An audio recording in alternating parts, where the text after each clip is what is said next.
Eto na tayo sa ating pinakamahalagang paksa ngayong gabi dahil una sa lahat, anong probinsya nyo po, Doc?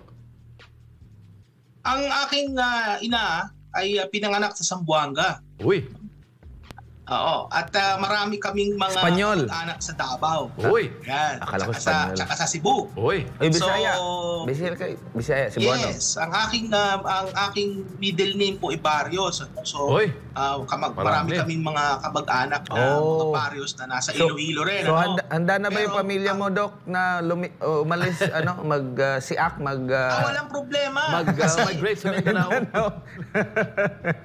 Wala akong magiging problema dyan kasi unang-una sa Zamboanga ang pinanggalingan nga namin lalo ng aking ina at nandiyan sa Davao din yung aming mga ibang mga kamag-anak. So kung mangyayari yung nababalitaan ko nga na merong mga usap-usapan na ang island of Mindanao daw kakalas na, wala akong magiging problema dyan kasi marami akong kamag-anak sa Mindanao na pwede ko puntahan.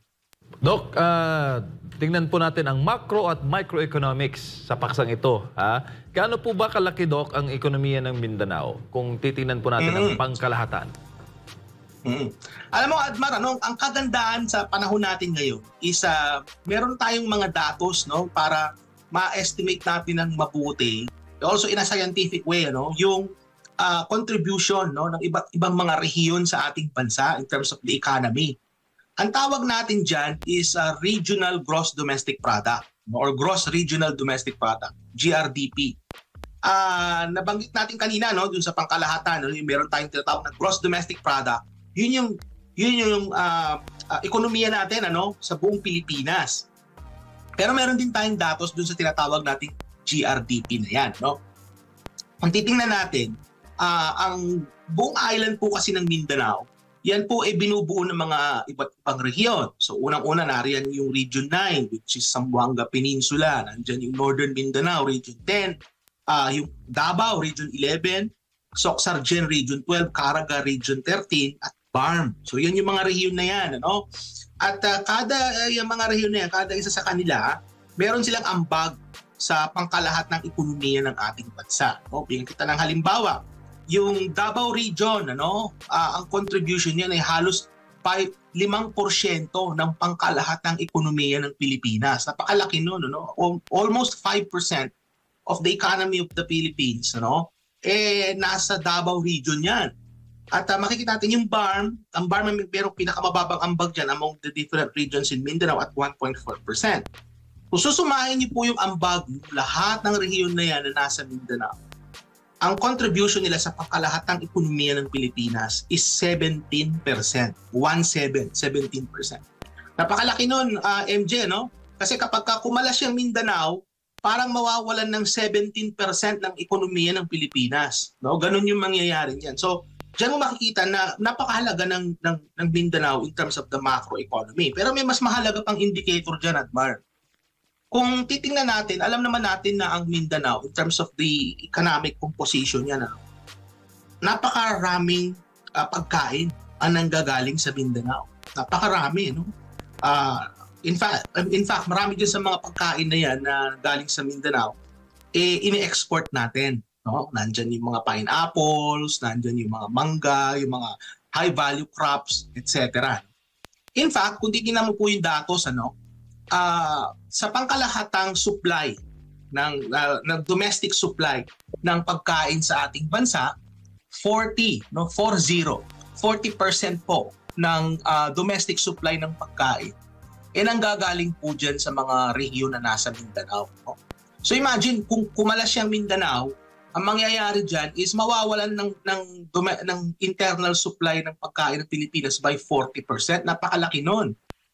Lalong-lalo na sa environment natin ngayon na merong food insecurity, may issue sa affordability ng pagkain.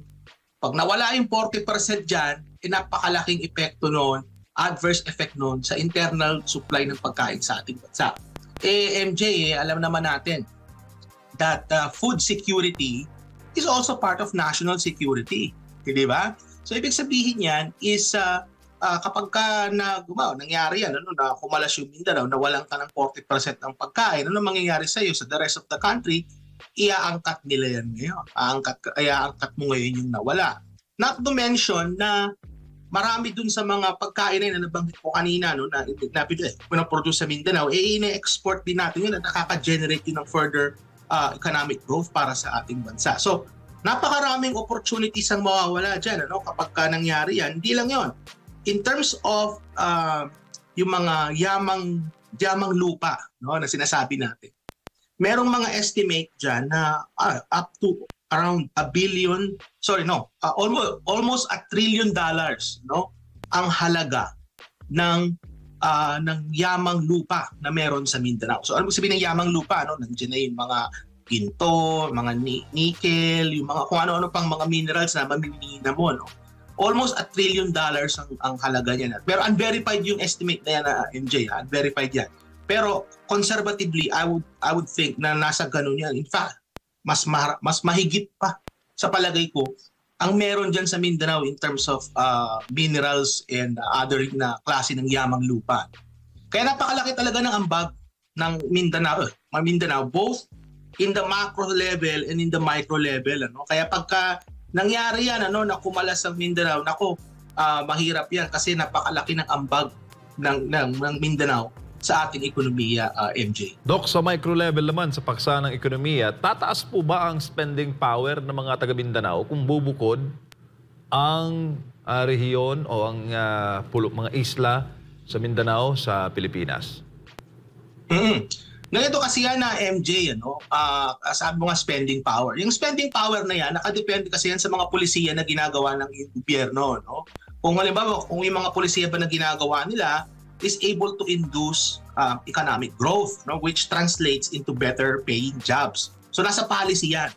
Ang problema kasi sa nangyayari sa atin ngayon, yung mga policy na nakakaapekto sa mga Mindanaoans, nanggagaling yan sa Maynila, nanggagaling yan sa may tinatawag nating Imperial Manila. Bagamat mayroon tayong tinatawag na Mindanao Development Authority. Meron tayong ahensya niya which is they're the ones responsible for the economic development ng economic development planning for Mindanao. Pero yung overall framework na sinusunod nila galing pa rin sa NEDA, which is galing sa Maynila. So ibig sabihin yan is kung ano man yung mga polisiya na in-implement for Mindanaoans, galing pa rin Maynila yun. Diba? And what ends up happening is that wala silang ownership of the policy. Diba? Ang nangyayari dyan is yung the rest of the country extracts resources from Mindanao, and then what ends up happening is that ang nakikinabang dyan is not so much the people of Mindanao but the rest of the country, particularly sa NCR. Kitang-kita naman natin sa infrastructure, MJ. A lot of the infrastructure funding goes to regions na malapit sa NCR kasi nandun yung pangangailangan. But what about din sa Mindanao, nangangailangan din sila. Hindi sila nagiging priority. Kaya makikita natin na hanggang ngayon, napakarami pa ring lugar sa Mindanao, walang mga sapat na farm-to-market roads, di ba? Yung infrastructure nila hindi kasing ganda, Makikita mo sa NCR, for instance, at sa Calabarzon, hindi ganong klase. Kumbaga, talagang ang Mindanao, sasabihin natin na lupang pangako, which remains to be the case, Kasi nga, ang nangyayari dyan is yung policies na ina-adapt for Mindanaoans, it comes from Imperial Manila. And sa economics, may tinatawag tayo ng extractive policies. Ang nangyayari kasi sa kaso ng Mindanao, there's being subjected into extractive policies. Ina-extract lang yung resources sa kanila. And then ang nakikinabang dyan, hindi yung mga Mindanaoans. Ang nakikinabang dyan, yung mga kapitalista na nasa NCR. Di ba? So, ganun yun. Now, kapag sinabi nyo na kumalas dyan, o kaya naging autonomous sila, now they have the opportunity na to carve their own destiny. Makapag-implement sila ng mga polisiya na makikinabang sila. Hindi yung mga kapitalista kung na mga nasa NCR, hindi gano'n. Kung may mga kapitalista makikinabang doon, mga taga Mindanao na kapitalista. Hindi ba? So, at the end of the day, it all boils down to yung mga policies na ginagawa natin to improve the lives of our people.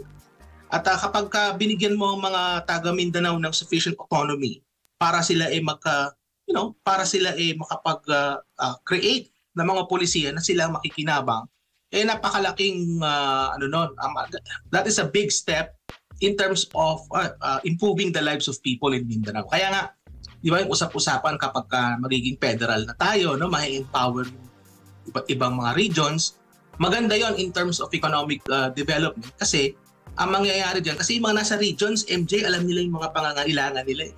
Yung mga taga Mindanao, they know what they need. Di ba?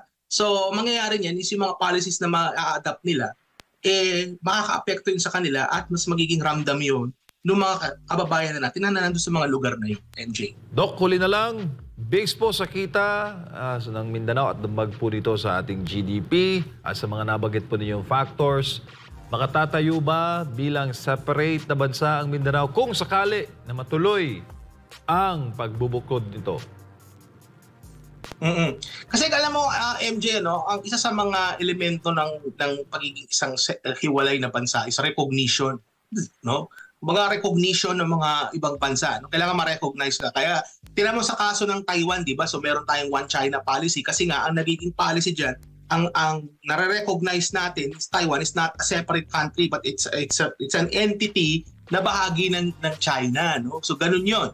So sa kaso ng Mindanao, there's a good chance na magiging ganun 'yon kasi bagamat na okay, sige, gusto nilang humiwalay, but the thing is, would they achieve international recognition? So mahalaga 'yon, ano, kung ikaw ay magiging isang separate na entity o separate na estado, no? Kung mare-recognize ka pa ng mga ibang bansa.